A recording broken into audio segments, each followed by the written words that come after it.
اس لیے نہیں ہو رہا کہ میرے رب کا حکم نہیں ہے۔ گویا کہ اب یہاں کیا معاملہ ہوا کہ خودی کو مضبوط کرو لیکن پھر اسے خدا کے سامنے جھکا دو۔ یہ جب انسان کی خودی مضبوط ہو، پہلا مرحلہ تو یہ ہے۔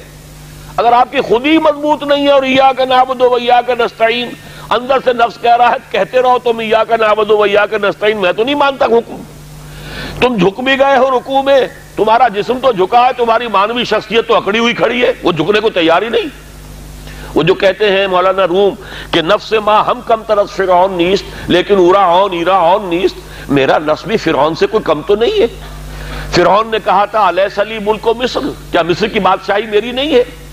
وہذہ الانہار تجری من تحتی، اور یہ سارا اریگیشن سسٹم میرے کنٹرول میں، جس کو چاہوں پانی دوں جس کو چاہوں روک دوں۔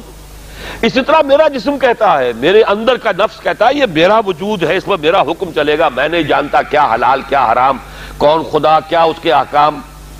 تو یہ جو نفس کہتا ہے نفس ما ہم کم طرز فرعون نیست لیکن اورا اون ایرا اون نیست، چونکہ فرعون کے پاس لاؤ لشکر بھی تھا، اس نے ڈنکے کی چوٹ بھی کہہ دیا انا ربکم الاعلی،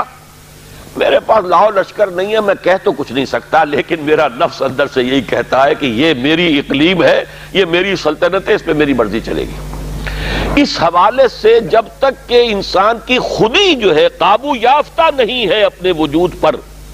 اس وقت تک اس کا یہ کہنا ایاک نعبد و ایاک نستعین بے معنی ہے،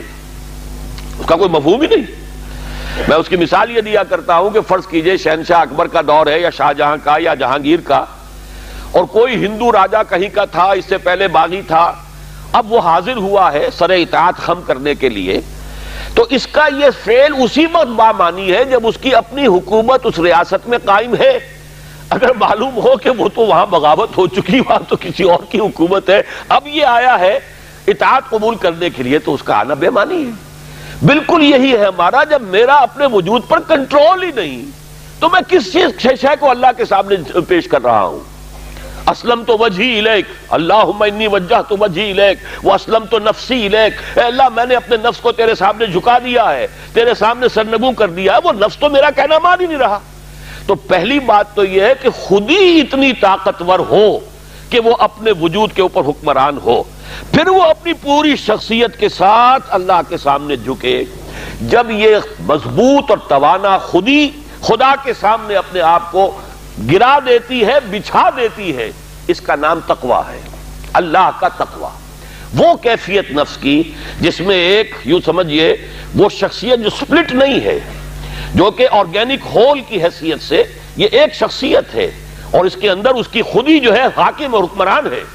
وہ خودی اب اپنے آپ کو اللہ کے سامنے سرنگوں کر رہی ہے، اور اس نے اپنے آپ کو اللہ کے حوالے کر دیا ہے۔ اسلمت نفسی الیک وفوضت امری الیک واسنبت ظہری الیک۔ اے اللہ، یہ رات کی دعا ہے جب حضور سوتے ہوئے دعا، جب آپ اپنا رخ کر لیتے تھے کعبے کی طرف داہنے ہاتھ کروٹ لے کر، اللہم انی وجہت وجہی الیک واسلمت نفسی الیک وفوضت امری الیک واسنبت ظہری الیک، بڑی پیاری دعا ہے۔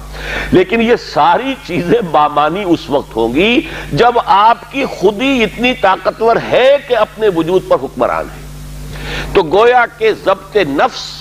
لیکن اس سے آگے بڑھ کر ضبط نفس کے ساتھ اللہ کی اطاعت اور اس کا تقویٰ در حقیقت یہ ہے